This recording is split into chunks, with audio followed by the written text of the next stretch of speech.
মাথা আরো গরম হয়ে গেছে। হাইরে হাই, যেই সংবাদটা শুনলাম আসলে যে সংবাদ সত্য, ভেতর থেকে কোরআনের ধ্বনি শোনা যায়। এমনি ঘরের দরজায় আওয়াজ দিয়েছে, ফাতেমা, ফাতেমা রে, জলদি জলদি দরজা খোলো। ফাতেমা ভাইয়ের আওয়াজটা টার করতে পাইরা ওই যে কারি সাহেব কোরআন শরীফে তালিম দিতেছেন, কারি সাহেবকে বললেন, হুজুর আপনি কোরআন শরীফ নিয়ে দয়া করে একটু লুকিয়ে যান। তখন তার এখনকার মতো এত সুন্দর করে কোরআনুল কারীম বাইন্ডিং করা ছিল না। গাছের পাতা, গাছের ছাল, এরপরে পশুর চামড়া, বিভিন্ন জায়গাতে কোরআন শরীফকে সংরক্ষণ করা হইতো। এই পাতাগুলি একসাথে কইরা কারি সাহেব কোরআন শরীফ জ্ঞান লইয়া ঘরের কোনায় লুকায় গেছে। ফাতেমা টান দিয়া দরজাটা খুলে দিয়েছে। আমার ভাই গো, ওমর তো ওমরই, দুইটা চোখ আগুনের মতো লাল হয়ে আছে। তলোয়ারটা ফাতেমার চেহারা বরাবর ধরে দিয়া ডাক দিয়া কয়, ওরে বোন ফাতেমা, আমি খবর শুনছি তোরা নাকি কালিমা পড়ে মুসলমান হয়ে গেছস। আমার দেশের ফাতেমা হইলে ফতোয়া দিত জান বাঁচান ফরজ, এখন জানটা বাঁচাইলাই। ভাইজি কি কন, আমরা মুসলমান হয়ে যাব আপনারে না বইলা। কিন্তু না না, ফাতেমার কলবে ইমানের বাতি জ্বলে গেছে গো। ফাতেমা মরণের কথা ভুলে গেছে। আল্লাহু আকবার বলেন, আল্লাহু আকবার। ফাতেমা ভাইয়ের চেহারা বরাবর তাকায়া ডাক দিয়া কয়, আপনি যা শুনেছেন সত্যি শুনেছেন, আমরা কালিমা পড়েছি, মুসলমান হয়ে গেছি। ওমর ইবনুল খাত্তাব ডাক দিয়া কয়, ফাতেমা আমি তোর ভাই, আমার সম্পর্কে তোর ভালো করে জানা আছে। এখনো সময় আছে, কোরআন ছাইরা দে, ইসলাম ছাইরা দে, মুহাম্মদ নবী ছাইরা দে, আল্লাহ ছাইরা দে, আর নচে তোর দুনিয়া থেকে বিদায় করে দেওয়া হবে। এমনি ফাতেমা ইমানি আওয়াজে বলিয়ান হইয়া বলছিয়ান হইয়া ফাতেমা পরিষ্কার একটা জবাব দিয়া দিছে, ওগো আমার ভাই, আপনি জানেন না কেমন আল্লাহকে আমি গ্রহণ করে নিয়েছি। আমার মালিকের ক্ষমতা আপনার জানা নাই। কেমন নবীর কালিমা পড়েছি, আমার নবী সম্পর্কে আপনার জানা নাই। কেমন কোরআনকে গ্রহণ করেছি, এই কালামগুলি সম্পর্কে জানা নাই। ওরে ভাই, জানা না থাকার কারণে এমন আচরণ তুমি আমার সঙ্গে করতেছো। ও ভাই, তুমি কি মনে করছো তলোয়ারের ভয় দেখাইলে আর দুনিয়া থেকে বিদায়ের ভয় দেখাইলে আমি আমার ঈমান আর ইসলাম আল্লাহকে ছেড়ে দিব? ফাতেমা ডাক দিয়া গো, ভাই গো, আপনার তলোয়ারের নিচে আমি কতল হয়ে যেতে রাজি। একটা মুহূর্তের জন্য আমার নবী পাকরা বিচারতে রাজি না।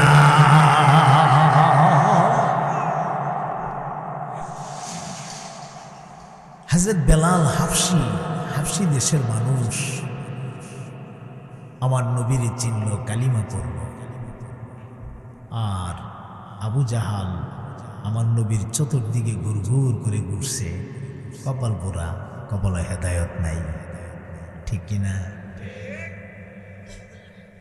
এদেরকে যখন রসুল বুঝাইতেন, বলতেন তোমরা ঈমান আনো, তোমরা কি করো? وَإِذَا قِيلَ لَهُمْ آمِنُوا كَمَا آمَنَ النَّاسُ قَالُوا أَنُؤْمِنُ كَمَا آمَنَ السُّفَهَاءُ أَلَا إِنَّهُمْ هُمُ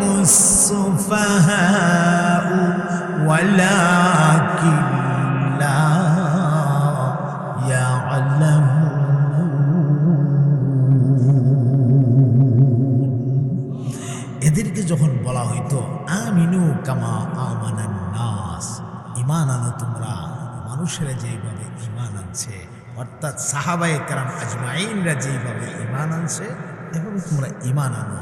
তখন এরা বলতো আনুমিনু কামা আমানাস সুফাহা, আমরা কি ঈমান আনবো তাদের মতো যারা বুকা, অর্থাৎ এরা বুকা দিয়ে কেন ঈমান আনছে, আমরা কি এর মতো এত বুকা, আমরা ঈমান এনে ফেলবো, মুহাম্মদ কইব আর আমরা কালমা ফিরালাম না, এত সুদা, আমরা কি এত বুকা নাকি? হ্যাঁ, এরা বুকা দিয়ে কেন ঈমান আনছে? যারা ঈমান আনছে এরা কি কয়? বুকা কয়। আল্লাহ কি করে জানেন? আলা ইন্নাহুম হুমুস সুফাহা ওয়ালাকিন লা ইয়ালামুন।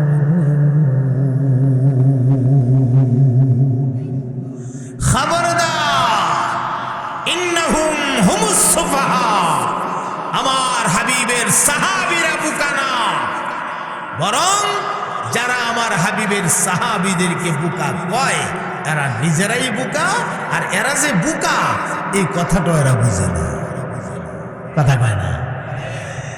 এই মাথা মোড়ার বলে আরো কি কি তো জানেন? আমার একটা কথা,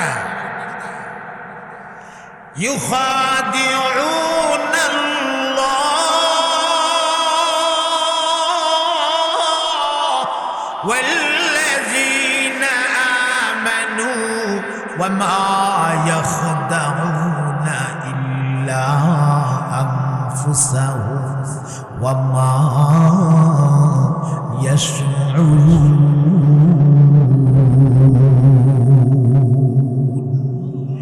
এরা বলতেন আমরা ঈমান না আইনা আল্লাহরে ঠকাই দিছি, আল্লাহরে ধোঁকা দিলাইছি। ধোঁকা কারে দিলাইছি? আল্লাহরে দিয়েছি, আল্লাহরে বলে ধোঁকা দিলাইছি। তো শুধু আল্লাহরে ধোঁকা দিছি না, তো ওয়াল্লাযীনা আমানু, যারা ঈমান আনছে আল্লাহর উপরে হেরারও ধোঁকা দিছি। চিন্তা করতেছে কেমন গার মোড়া কথা, নি কোনো ডর আছে? আল্লাহরে বলে ধোঁকা দিলাইছে, আল্লাহরে বলে ঠকাই লাইছে, ঈমানদারের বলে ঠকাই লাইছে, হেরা ঈমান নাই না। আল্লাহ কো না না, আমি ধোঁকা খাই নাই, আমি আল্লাহ ধোঁকা খাই নাই, ঈমানদাররাও খাই নাই, বরং এরা নিজেরাই ধোঁকা খেয়েছে। ধোঁকাটা যে খাইছে এটাও বোঝার মতো যোগ্যতা তাদের না, কথা কয় না, ঠিক কিনা? এটার একটা উদাহরণ আপনাদেরকে শোনাই। এক বেচারা বাটফার, কি ভার, কথা কয় না, এটা কুৎকাত করে গেলেও এক জায়গা থো না বাবা, কুৎকাত করেও না, মশা দিও না, কুত করলে বেশি না। এক বেড়া হইল বাটফার, এ সারাটা জীবন খালি মানুষের ধোঁকা দেয়। তো একদিন মনে মনে চিন্তা করে বয়ে বইয়া কয় কি তারি, সারাটা জীবন এত মানুষকে ঠকাইলাম, ধোঁকা দিলাম, আমার বাড়ির কাছে ব্রাহ্মণবাড়িয়া রেল স্টেশন, স্টেশনটা দিয়ে এত বড় লম্বা গাড়িটা যায় না, লম্বা গাড়িটার একদিন ধোঁকা দিতে পারলাম না, তুই কিয়ের ধোঁকা বাজাইলাম, কিয়ের বেড়া হইলাম, আজকে বেড়া নিয়ত করছে লম্বা গাড়িটারে ধোঁকা দিবে। চিন্তা করেন হ্যাঁ কেমন বিহু, যে জাতের বিহু এটা ওই জাতের বিহু হয়ে আছে, কথা কন না কেন? ধোঁকা কারে দিব? লম্বা গাড়িটারে, রেলগাড়িটারে। তো এমনি স্টেশনে গেছে ব্রাহ্মণবাড়িয়া, স্টেশনে গিয়া স্টেশন মাস্টারে কয়, মাস্টার সাহেব বলে কি তো হয়েছে, আমার একটা টিকিট দেন। কই যাবেন? বেশি না, ঢাকা যাবো। দেন 200 টাকা, নেন 200, দেন টিকিট। 200 দিয়া টিকিট বইয়া স্টেশনে এক জায়গা খুব সুন্দর করে বইয়া একটা ঠ্যাঙ্গের উপরে একটা ঠ্যাং তুলে বইবে ঠ্যাংটা নাচাইতেছে, ঝুলিতেছে, লম্বা গাড়ি ঠকাই। তো নির্দিষ্ট টাইমে গাড়ি প্ল্যাটফর্মে আসছে, আসার পরে যাত্রী যারা নামার তারা নামছে, যারা উঠার তারা উঠতেছে। তো এক বেটা কয় কি দেয়, লোকটা তো আমার সাথে টিকিট কাটলো, ঢাকা যাইব, ইহলো করেছে কেরে, উঠে না কেরে, গাড়ি তো ছেড়ে দিব না। লোকটা মনে হয় সরল মানুষ থাকে না, হয়তো সরল টরল হইতে পারে, যাই গিয়ে একটু বলি। বেড়া গেছে উপকার করবো লাগে, ইয়া কইয়া বাই লিখিত হয়েছে, ইয়া ঢাকার টিকিট কাটছে না, এলে হোক কাটছি, এটা তো ঢাকা যাইব, গাড়ি ছেড়ে দিব, উঠেন না কেরে, ও বেশি বুঝো বেটা মিটকি দিছে বেশি বুঝো টেকনামি করো জায়গা ছিল না যা বেটা তোর যাও তুই যা আমি যাবো না যাবো এটা আমার ব্যাপার এবারটা যা অল্প গীতারি গেছলাম উপকার করবার লাগিয়া ডিগি থাকো ইজাত মানুষ তো বই ধুয়ে দেখছি না এই কোন জাতের মানুষ বেটার মনটা গেছে খারাপ হইয়া আসলে মানুষের উপকারই করবো না এটা কইতে কইতে বেটা গিয়া গাড়ি উঠছে বেটা উঠছে সারছে ঘুরে গাড়িও সারার টাইম এসে ঘন্টা বাড়ি দিছে টন টন টন গাড়িও হুইসাল দিছে দিছে হুইসাল দিছে এখন গাড়ি ছেড়ে দিব গাড়িটা যখন সাইডে দিছে এখন ওই যে ঠকাই না যে ঠকাই ব্যাপারটা হ্যাঁ টিকিটটা 2 আঙ্গুলের মাথা পুলিছে খেয়াল করেন লয়াল সেরা গাড়ি ছেড়ে দেওয়ার পরে রেল লাইনের উপরে দৌড়ে আর গাড়ির হিসেদার টিকিটটা দেখা গাড়ি রে টিকিট কাইটটাও তোর মধ্যে উঠছি না তোরে ঠকাই দিলাম আচ্ছা কোনছেন ওই যে কথাটা আপনারা কি তা মনে করতেছেন গাড়ি ঠকছে টেকা কি গাড়ি গেছে না হের গেছে হের পকেটের টাকাও গেল এরপরে গাড়িও চড়তে পারলো না এরপর হে বুঝতেছে হে মনে করতেছে এই গাড়ির নামে টিকিট কাটটা না উঠার কারণে গাড়ি ঠকিয়ে গেছে গা এর পকেটের টাকাও গেল গাড়িও চড়তে পারলো না এরপরও হে মনে করতেছে হে জিতছে গাড়ি হে ঠকছে হে যেটা বুঝছে যেটা মনে করতেছে এই মনে করাটা ঠিক না বেটি হ্যাঁ ওই কুফারে মক্কা যারা হেরাও যারা বলতো হ্যাঁ ইমানদাররা ঠকাইছি আল্লাহরে ঠকাই দিছি আমরা ইমান নাই না হেরার বুঝটা ঠিক না বেটি বেড়ে বেড়ে ঠিক বেলে ওয়াজ কি পরিমাণ বুঝতেছে চিন্তা করে দেখি কেটা জানি কইছে ও ঠিক নেই বাবা কেটা জানি কইছে হেরা যে বুঝছে ইমান নাই না আল্লাহরে ঠকাই দিছি ইমানদাররা ঠকাই দিছি ওই রেল লাইনের বাচ্চার মধ্যে হচ্ছে এই বুঝটা ঠিক না বেটি বেটি অর্থাৎ ঠকছে যে হে যেমন বুঝতেছে না নিজের টাকা গেল গাড়ি চড়তে পারলো না ঠকে গেছে নিজে যে ঠকছে এটা বুঝার মতো যোগ্যতাও নাই আল্লাহ কো ইমান নাই না নিজেরা যে ঠকছে এই কথাটা বুঝার মতো যোগ্যতাও তাদের নাই তাহলে বলেন ইমানদাররা সফল না বেঈমানরা সফল আচ্ছা যাক এদিকে কথা বললে অনেক কথা বলা যাবে আমার মুহতারাম দোস্ত এখন বলেন হেদায়েতের মালিক কে একটা বাস্তব উদাহরণ আপনাদেরকে শোনাই আবু জাহাল আমরা নবীর বন্ধু আছেন তো একজনে কেল্লা লাগে আমরা নবীর বন্ধু আছেন না দুশমন আরে নবী গোপনে গোপনে দাওয়াত দে প্রকাশ্যে না এখনো শুরু হয়েছে না প্রকাশ্যে গোপনে গোপনে দাওয়াত দে আবু জাহিল্লার মাথার ভিতরে কিরা ঢুকছে কিতারি মোহাম্মদ যে গোপনে গোপনে কাজ করে মানুষদের দেখি দলে দলে আস্তে আস্তে দুজন একজন করে কইরা মোহাম্মদের ধর্ম গ্রহণ করতেছে এটা করতে করতে আস্তে আস্তে তলে তলে মোহাম্মদের দল শক্ত হয়ে যেতেছে না না না না এটা হতে দেওয়া যায় না মোহাম্মদ শক্ত এবার আগে কাম সেরা লন লাগবে কিতা সারণ লাগবো এমনি একটা মিটিং জমাইছে মিটিং জমায় সেটা কয় তোমাদের মাঝে এমন কে আছো মোহাম্মদের মাথাটা তার গর্দান থেকে আলাদা করে আমার হাতে তুলে দিতে পারবে যদি পারো 100 উট পুরস্কার দাও চিন্তা করছেন কার কথা কয় এ মুসলমান ইমানের আওয়াজে জবাব চাই যার গলায় যেই পরিমাণ শক্তি আছে সমস্ত শক্তি খরচ করে জবাব দেবেন আমার আল্লাহ খুশি হবে আমার নবী পাকের হেফাজতের জিম্মাদার কে আর যদি বলেন কে আল্লাহ যদি কারো হেফাজতের দায়িত্ব নিয়ে যায় এই মানুষটারে ধ্বংস করার কোন শক্তি পৃথিবীতে নাই আর আমার আল্লাহ যদি চান কাম সেরা ভালাম এটারে বাঁচায় রাখনের শক্তিও এই দুনিয়ার কাহারও না কথা বলেন ঠিক কিনা কি সাহস ঘোষণা দিছে মুহাম্মদের মাথায় এনে দিতে পারলে কি পুরস্কার 100 উট পুরস্কার আমার মহতারাম দোস্ত,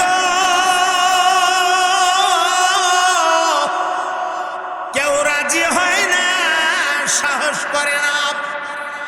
একজন মানুষ সাহস কইরা দাঁড়ায় গেছে, আর এই লোকটাই হইল ওমর ইবনুল খাত্তাব। পালোয়ানের মতো একজন মানুষ ছিলেন। রাস্তা দিয়া হাঁটলে ওমরের ভয়ে মানুষ রাস্তা ছেড়ে দিত। হাত তুলছেন, আমি পারবো। পারবা? বলে হ্যাঁ পারবো। যাও। এক হাতে তলোয়ার আর এক হাতে একটা ডুলা ব্যাগ অথবা ফাইসা, বুজার স্বার্থে ব্যাগগুলি ব্যাগ। নবী পাকের মাথা আনার জন্য একটা ব্যাগ লইছে, তো ব্যাগ দেখে আনবো। নাউজুবিল্লাহ কন। হাতে তলোয়ার, পাগল আমার নবী পাকের সন্ধানে দৌড়াইতে আছে। আমার ভাইয়েরা, রাস্তার ভেতরে নাঈম ইবনে আব্দুল্লাহর সঙ্গে সাক্ষাৎ হয়ে গেছে। নাঈম ইবনে আব্দুল্লাহ তিনি গোপনে আমার নবী পাকের কাছে কালিমা পড়ে মুসলমান হয়ে গেছে। নাঈম ইবনে আব্দুল্লাহ দেখে যে লক্ষণটা বেশি ভালো দেখা যায় না। ওমরের এক হাতে তলোয়ার আর এক হাতে ব্যাগ, আসলে যাইতেছে কোথায়? লক্ষণটা তো কেমন কেমন মনে হচ্ছে। সামনে দুই হাত দিয়া দাঁড়ায়া উমরের গতিরোধ করলেন আর ডাক দিয়া বললেন, হে উমর, এইভাবে তলোয়ার উঠায়া কোথায় যাও? বলে কেন, তুমি কি জানো না আবু জাহাল ঘোষণা দিয়েছে মুহাম্মদের মাথা যদি কেউ আইনা দিতে পারে তাকে 100 উট পুরস্কার দেওয়া হবে। আমি মুহাম্মদের মাথা আনার জন্য যাচ্ছি। নাঈম ইবনে আব্দুল্লাহ চিন্তা করে দেখলো, এই মুহূর্তে যদি আমার নবী পাক দুনিয়া থেকে বিদায় হয়ে যায়, আমার নবীর যদি কিছু একটা হয়ে যায়, ইসলামের বিরাট ক্ষতি হয়ে যাবে। আমাদের মতো 2-4-5 জন লোক মারা গেলে কোনো অসুবিধা হবে না। এই চিন্তা করে নাঈম ইবনে আব্দুল্লাহ ডাক দিয়া কয়, ওমর রে, মুহাম্মদের মাথা আনার আগে তোমার নিজের ঘর আগে ঠিক করো। আরে আমার ঘরে আবার কি হইল? গিয়া দেখো তোমার বোন ফাতেমা, ওমরের একটা বোন ছিল তার নাম ফাতেমা, গিয়ে দেখো তোমার বোন ফাতেমা এবং তোমার ভগ্নিপতি কালিমা পড়ে মুসলমান হয়ে গেছে। উমরের মেজাজটা ঘুরাই দিছে, যাইতেছে এমনে, কোস কি আমার বোন মুসলমান হয়ে গেছে গা, কোস কি রে, আগে তুই আমার যেমন দরকার, নিজের ঘর সামলাই, যাইতেছে এমনে। এই খবর শুন না খোঁজ দিছে এমনি। এখন কই যাইতেছে?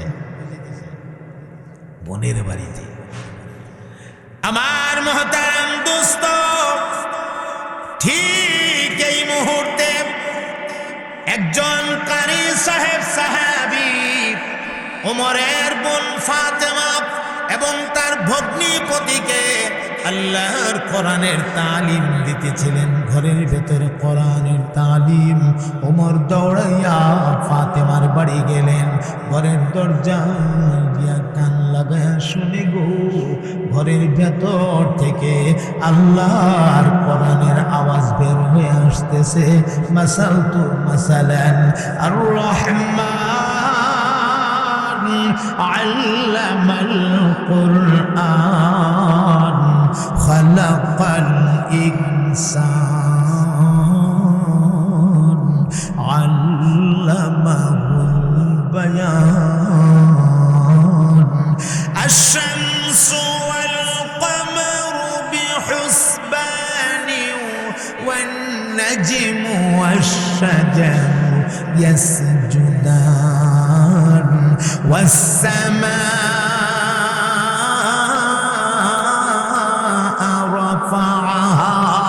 ووضع الميزان ألا تطغوا في الميزان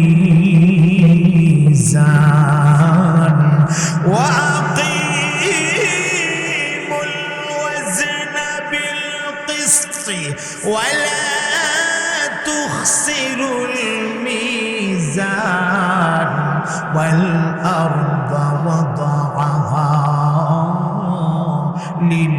للأنام فيها فاكهة والنخل ذات الأكمام والحب ذو العصف والريحان فبأي آلاء ربكما تكذبان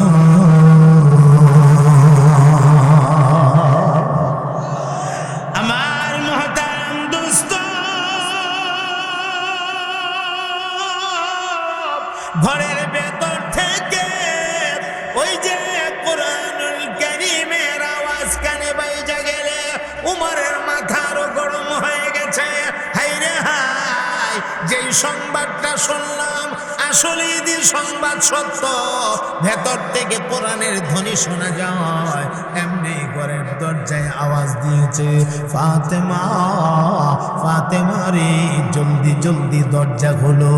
ফাতেমা ভাইয়ের আওয়াজটা টার করতে পাইরা ওই যে কারি সাহেব কোরআন শরীফে তালিম দিতেছেন, কারি সাহেবকে বললেন, হুজুর আপনি কোরআন শরীফ নিয়ে দয়া করে একটু লুকিয়ে যান।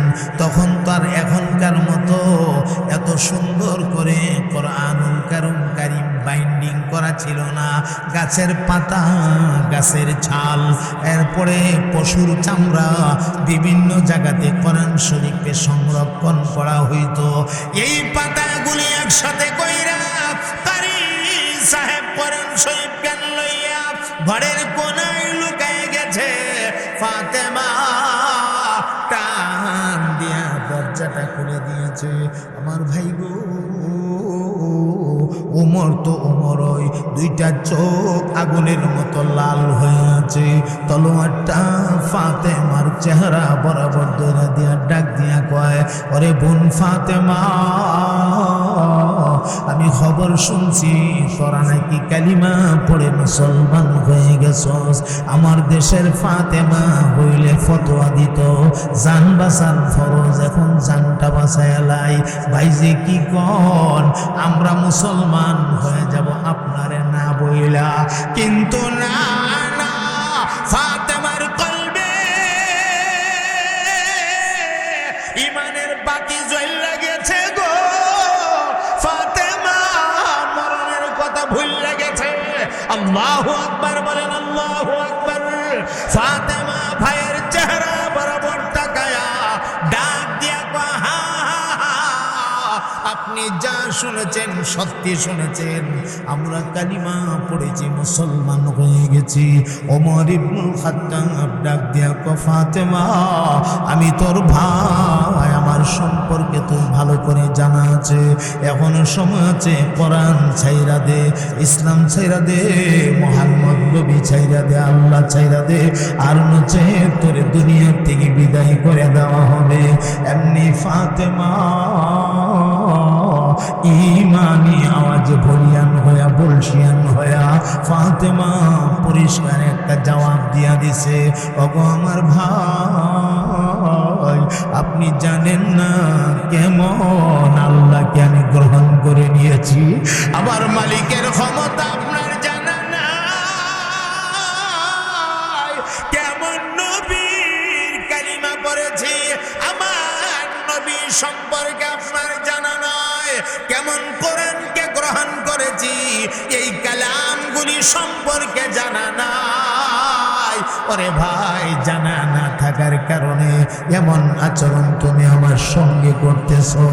ও ভাই, তুমি কি মনে করছো তলোয়ারের ভয় দেখাইলে আর দুনিয়ার থেকে বিদায়ের ভয় দেখাইলে আমি আমার ঈমান আর ইসলাম আল্লাহকে ছেড়ে দিব? ফাতেমা ডাক দিয়া গো, ভাই গো, আপনার তলোয়ারের নিচে আমি কতল হয়ে যেতে রাজি, এক একটা মুহূর্তের জন্য আমার নবী পাককে আমি ছাড়তে রাজি না। আমার মুহতারাম দোস্ত, মহিলাদের শরীরটা পুরুষের তুলনায় একটু নরম থাকে।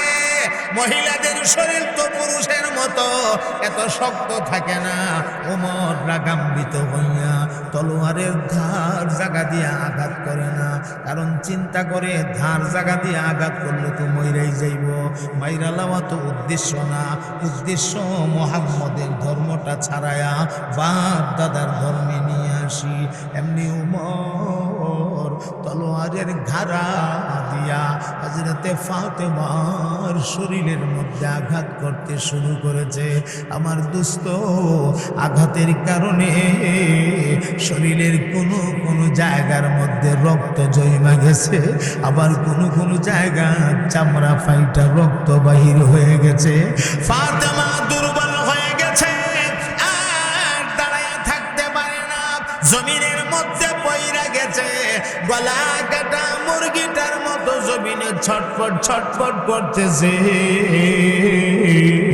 ওমর বারবার এই অবস্থায় জিজ্ঞাসা করে, এখন আর সময় আছে, মুহাম্মদের ধর্ম ছাইরা দে, আর না হয় তলোয়ারের ধার জায়গা চালায় তোরে জবাই করে ফেলবো। এই অবস্থায়ও ফাতেমা কয়, জীবন দিতে পারি গো, আমি আমার নবী ছাড়তে পারি না।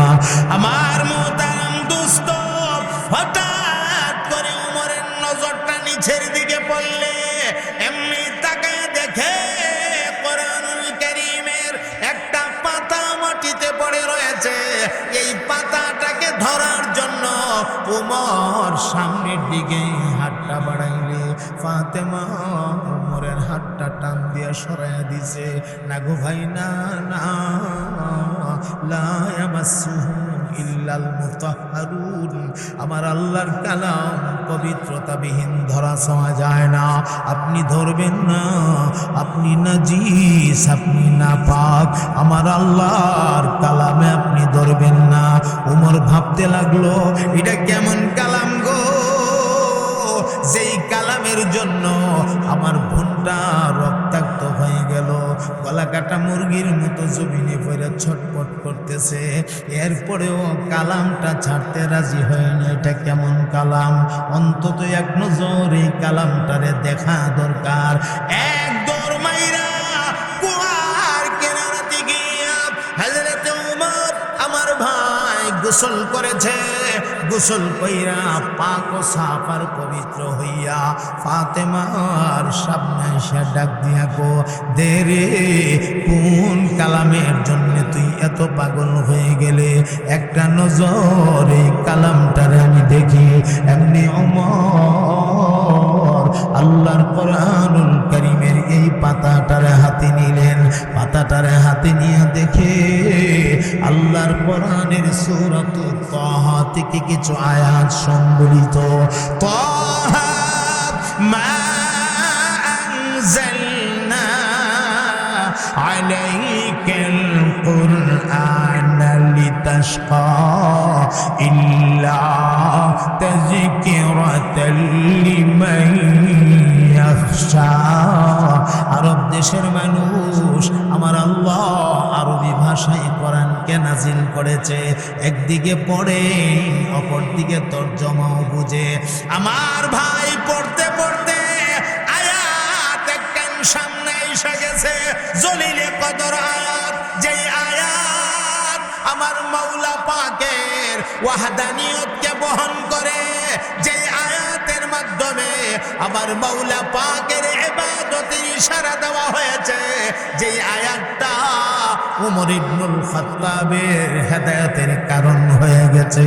আয়াতটা সামনে আইসা গেছে, ইন্নানি আনাল্লাহ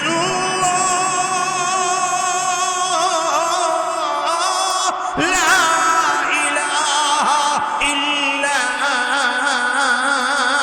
আনা ফা'বুদনি ওয়াকিমিস সালাতা লিযিকরি। আল্লাহ রাব্বুল আলামিন বলেন, নিশ্চয়ই আমি হইলাম তোমাদের আল্লাহ, লা ইলাহা ইল্লা আনা, আমাকে ছাড়া তোমাদের আর কোনো ইলাহ নাই, ফাবুদনি, সুতরাং হে জগতের মানুষেরা তোমরা আমারই ইবাদত করো, ওয়া আকিমিস সালাতা লিযিকরি, এবং নামাজ প্রতিষ্ঠিত করো আমি আল্লাহরই শরণার্থে। আমার দোস্ত, এই আয়াতটা পড়ার সাথে সাথে কেমন জানি ওমরের চেহারাটা বদলায় গেছে। রাগাম্বিত চেহারাটা রাগাম্বিত নাই, চেহারাটা নরম হয়ে গেছে। কেমন জানি গো, ওমরের কলজাটা ভাইয়া দুই চোখ দিয়া ঘর করে পানি পড়তেছে। ওমর নিজেও জানে না ওমর যে কাঁদতেছে, এমনি বোনের প্রতি মায়া হয়ে গেছে। সামনের দিকে হাতটা বাড়ায় দিয়া কয়, আইরে বোনা, আমার হাতটার মধ্যে ধর, আমি তোর টান দিয়া উঠাই। আল্লাহু আকবার বল মুসলমান, আল্লাহু আকবার, আল্লাহু আকবার।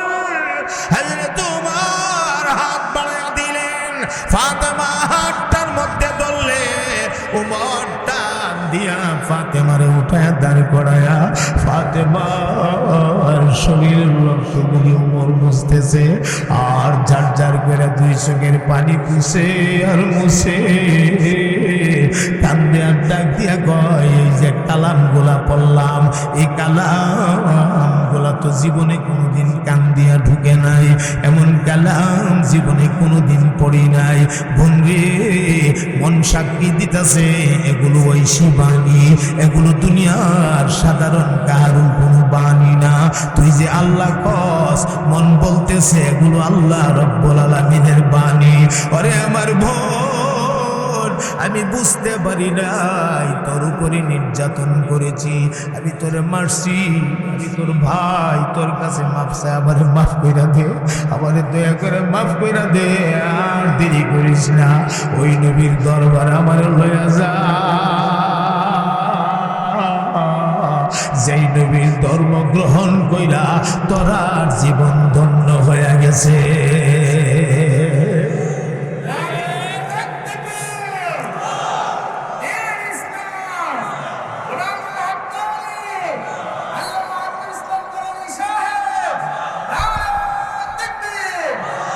إنك لا تهدي من أحببت ولكن الله يهدي من يشاء। মোহাব্বতে জবাব দেবেন গো ভাই, হেদায়েতের মালিক কে? আরো জোরে, আরো জোরে, জোরছে বলো, জোর হলো না। আল্লাহ,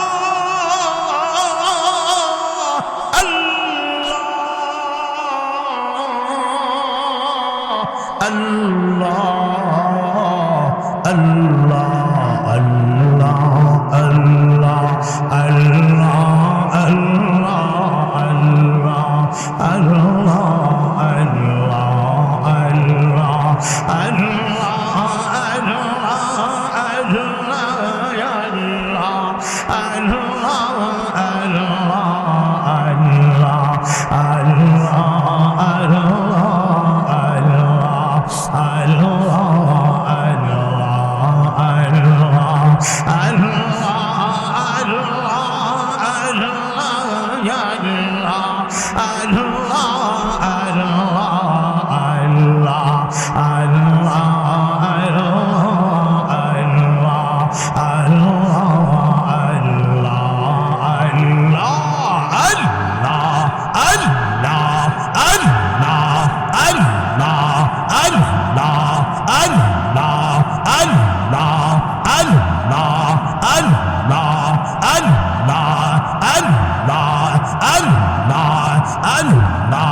আল্লাহ আল্লাহ আল্লাহ আল্লাহ আল্লাহ আল্লাহ আল্লাহ